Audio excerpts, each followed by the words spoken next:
सभी दोस्तों को जय माता दी। दोस्तों, भगवान के घर से बंदा जब आता है तो बिल्कुल खाली हाथ आता है, नग्न बदन से आता है। यहाँ आकर मोहमाया के चक्कर में इस तरह फंस जाता है जैसे मकड़ी जाल में फंस जाती है। यहाँ आकर तरह तरह के रिश्ते कायम कर लेता है, तरह तरह के नियम बना लेता है, तरह तरह की सोच उसके मन में आ जाती है। कई बार इंसान स्वार्थ में फंसकर अच्छे बुरे का भी ध्यान नहीं करता, तरह तरह के पूजा पाठ के नियम बनाकर खुद उन पर आचरण नहीं करता। सवेरे जल्दी उठना चाहिए, सोच आदि कार्यों से निवृत्त होकर घड़ी दो घड़ी भगवान का भजन कर लेने से इंसान को स्वर्गलोक की प्राप्ति होती है। अगर सवेरे उठकर आदमी सूर्य को जल देता है, माता तुलसी की पूजा करता है, माला लेकर मंत्रों का जाप करता है, ऐसा इंसान सच्चा इंसान कहलाने का हकदार है। जब सवेरे सूर्य उदय होता है उस समय तक घर में झाड़ू पोंछा हो जाना चाहिए। इससे उस घर की नकारात्मक ऊर्जा खत्म हो जाती है। उसके बाद जब आप भोजन ग्रहण करते हैं तो पहले अन्न देवता को, माँ अन्नपूर्णा को नमस्कार करना चाहिए। ऐसा करने से दिन बड़ा मंगलमय होकर गुजरता है। सवेरे सवेरे कुछ शुभ चीजें होती हैं, अगर उनका दर्शन हो जाए तो कहने की क्या बात है। आइए उन चीजों पर प्रकाश डालें। उससे पहले अपने वास्तु ज्ञान टोटल चैनल को सब्सक्राइब जरूर कर लें, नोटिफिकेशन बेल को ऑन कर लें। दोस्तों, अगर सवेरे उठते ही आपके द्वार पर काला कुत्ता आ जाए तो समझ लीजिए आपकी लॉटरी लग गई है। उसे तेल में चुपड़कर 2 रोटी खिला दीजिए।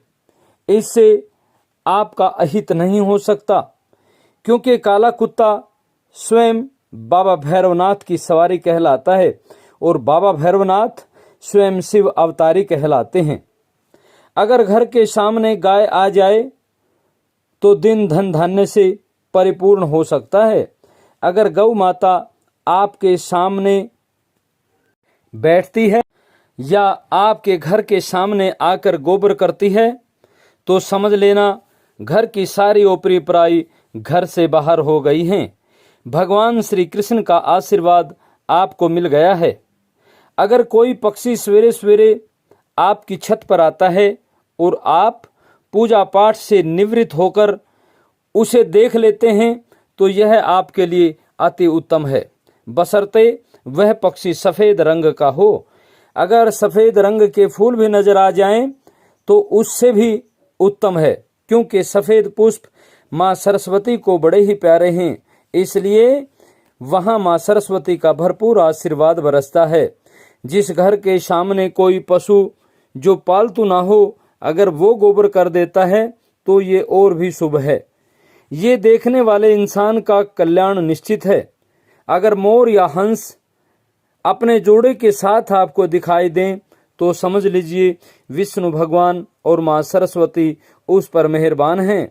अगर सवेरे सवेरे कोई नारियल लेकर आपके सामने से गुजरता है तो सोच लीजिए माँ काली का पहरा आपके घर पर हो गया है। सवेरे उठते ही अगर मंदिर के शंख की आवाज आपके कानों तक आती है तो जान लीजिए भगवान श्री कृष्ण आपसे खुश हैं। आपका जीवन मुसीबत रहित होने जा रहा है। सुबह उठते ही जो लोग अपने हाथ की रेखाएं देखते हैं उनकी नेत्र ज्योति कभी कमजोर नहीं हो सकती। हाथ की रेखाओं में माता सरस्वती, माता लक्ष्मी और भगवान श्री हरि का निवास होता है। ऐसा करने से तीनों का घर में स्थायी निवास हो जाता है। ऐसे आदमी को अथाह ज्ञान की प्राप्ति होती है।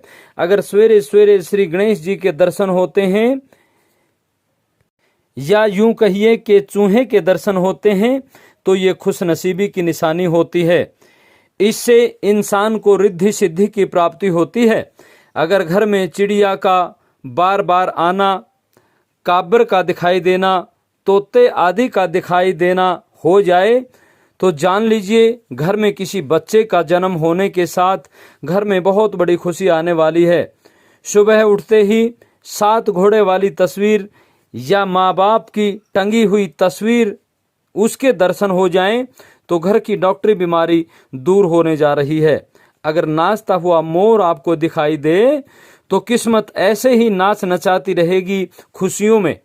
तो दोस्तों, जिन्हें सवेरे इन चीज़ों के दर्शन हो जाएं तो ये सोच लेना चाहिए कि वो बड़ा खुश नसीब है। आइए अंत में वीडियो को लाइक करें और वीडियो को आगे शेयर ज़रूर करें ताकि सभी को पता चल सके कौन कौन खुश नसीब है। इन्हीं शब्दों के साथ सभी दोस्तों को जय माता दी।